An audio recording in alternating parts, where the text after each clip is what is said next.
ये तो टट्टी है। तो रुको जरा, सबर करो। Hello friends, welcome back to the another video. So simply आज मैं रश्मिका मंदाना को ड्रॉ करने वाला हूँ। होप सो आप सबको पसंद आए।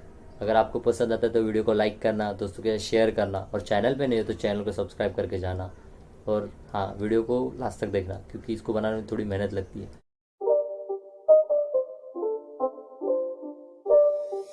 It's not a game, it's a rich thing.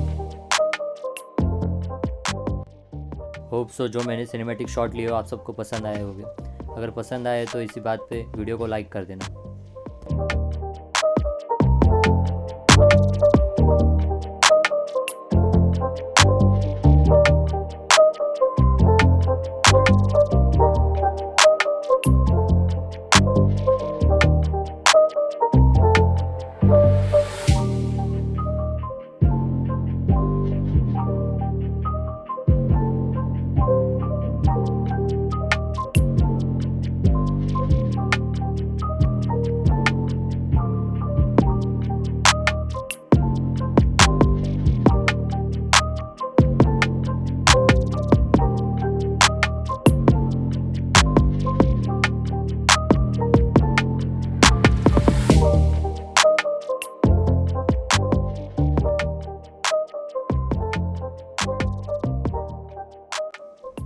मुझे ऐसे लगता है कि पूरे ड्राइंग में जो शेडिंग का ही ऐसा पार्ट है जो एक्सपीरियंस करके ही सीखा जा सकता है। जितना आप उसको प्रैक्टिस करोगे, जितना आप उसको अपने ड्राइंग में यूज़ करोगे, उतना आपका एक्सपीरियंस उसके ऊपर बढ़ते जाएगा। और पूरे ड्राइंग में शेडिंग ही ऐसी एक पार्ट है जो कोई भी सिखाए आपको, उससे आपको सिर्फ सीख सकते हो, लेकिन उसको आपको खुद को इम्प्लीमेंट करना पड़ेगा, तभी जाके आप वो अच्छे से सीख सकते हो।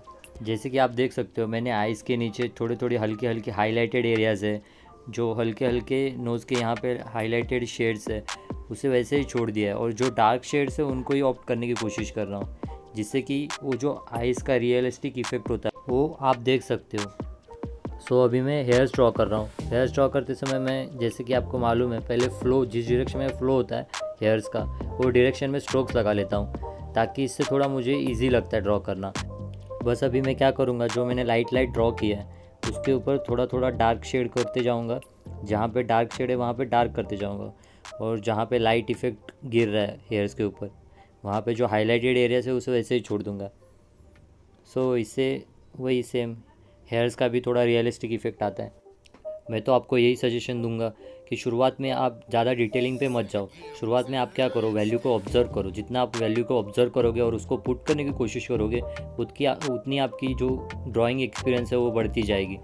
जैसे कि आप देख सकते हो, मैं जब शेडिंग करता हूँ तो मैं क्या करता हूँ, पहले जो शेडिंग करता हूँ वो थोड़ी लाइट रखता हूँ, और उसके बाद जहाँ जहाँ मुझे लगता है कि डार्क करने की ज़रूरत है वहाँ ही डार्क करता हूँ, ना कि मैं पहले डार्क ड्रॉ करके बाद में उसको इरेज करने की कोशिश करता हूँ। आप भी जब भी नया कुछ ड्रॉ कर रहे हो तो कोशिश करो कि जो शेडिंग है वो पहले लाइट रखो, उसके बाद उसे थोड़ा करके डार्क करते जाना।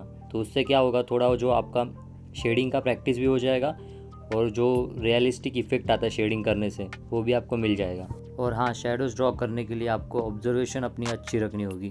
आपको कभी भी रेफरेंस इमेज की कॉपी करके शेडोज़ को ड्रॉ नहीं करना है। आपको समझना है कि शेडोज़ की जो ऑब्जेक्ट है उसकी शेडो कौन से डायरेक्शन में गिर रही है, और उसी हिसाब से आपको ड्रॉ करना है समझ के, ना कि कॉपी करके।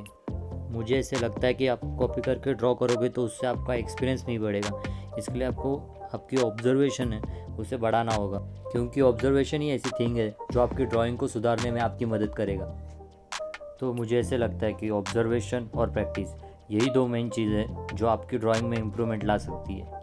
सो बस यही बोलूँगा, कीप ऑब्जर्विंग, कीप प्रैक्टिसिंग। इससे ही आपकी ड्राइंग में इम्प्रूवमेंट आएगा। जैसे कि आप देख सकते हो, अभी जो हल्की फुल्की डिटेलिंग बाकी थी वो मैं फटाफट कंप्लीट कर ले रहा हूँ। सो आशा करता हूँ कि जो मैंने आपको बताया वो आप अपने ड्राइंग, अपने वर्क में इम्प्लीमेंट करोगे। और अगर आपको ये वीडियो थोड़ी बहुत इंफॉर्मेटिव लगी होगी तो वीडियो को लाइक करना, दोस्तों के साथ शेयर करना, और चैनल पे नए हो तो चैनल को सब्सक्राइब करके जाना। इससे मुझे मोटिवेशन मिलता है, और ऐसे ही वीडियो मैं आपके लिए बनाता रहूँगा। So stay tune, stay safe.